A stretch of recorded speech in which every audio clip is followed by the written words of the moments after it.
Hello, I'm Ryan Garman, the Director of Sterling's Healthcare Division. One of the questions I'm most frequently asked is how we leverage technology with our current healthcare clients. To unwrap this question, let's break it into three parts. First, the candidate experience. This is where we're going to focus our time today. In the coming weeks, we'll tackle the next two topics, which are the employer user experience. Here, we'll dive into the process of launching a background check. And the third is CRA vendor fulfillment. And here, we'll look into ways in which background screeners, or CRAs, actually fulfill a background check. So let's start with the candidate experience. There are a few basic best practices to produce an awesome candidate experience.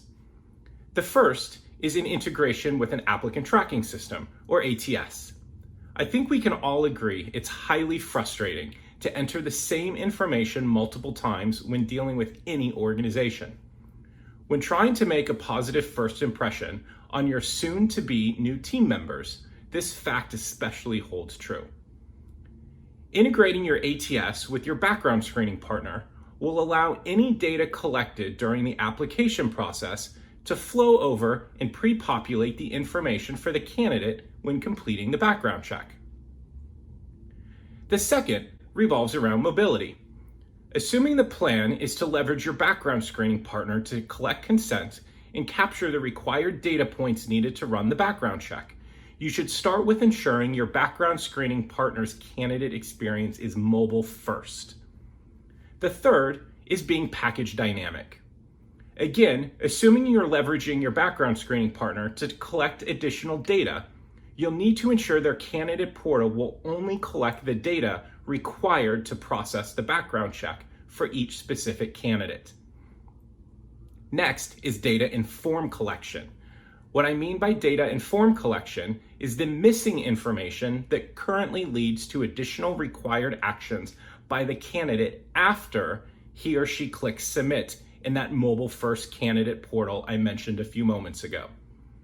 This includes state-specific release forms. A few popular examples are the Georgia GCIC and Pennsylvania Child Abuse Clearance forms. We're also talking about candidates providing the address they want to use when determining the best clinic to complete their drug and health screenings, lab results on a recent MMR titer, or their Tdap vaccination record.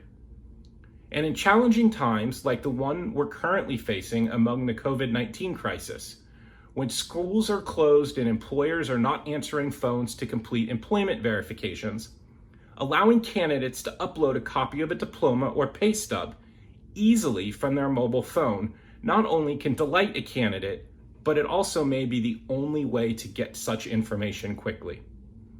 But let's not fool ourselves. We still live in the real world. And while it sounds great to collect every data point and document upfront from the candidate, it's just not always possible.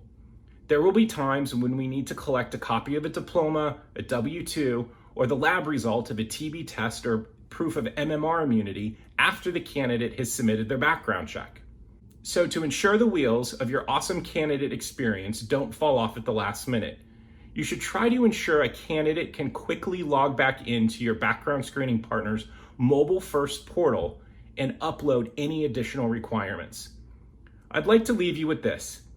If we're being honest with ourselves, these last few points are the ones most folks sweep under the rug or put on the back burner to deal with another day. In my opinion, if you're serious about leveraging technology to provide an awesome candidate experience, this is where the majority of your efforts need to be focused. If you're interested in continuing this discussion with Sterling's healthcare team, shoot us an email at sterlinghealthcare@sterlingcheck.com. Thank you, and speak soon.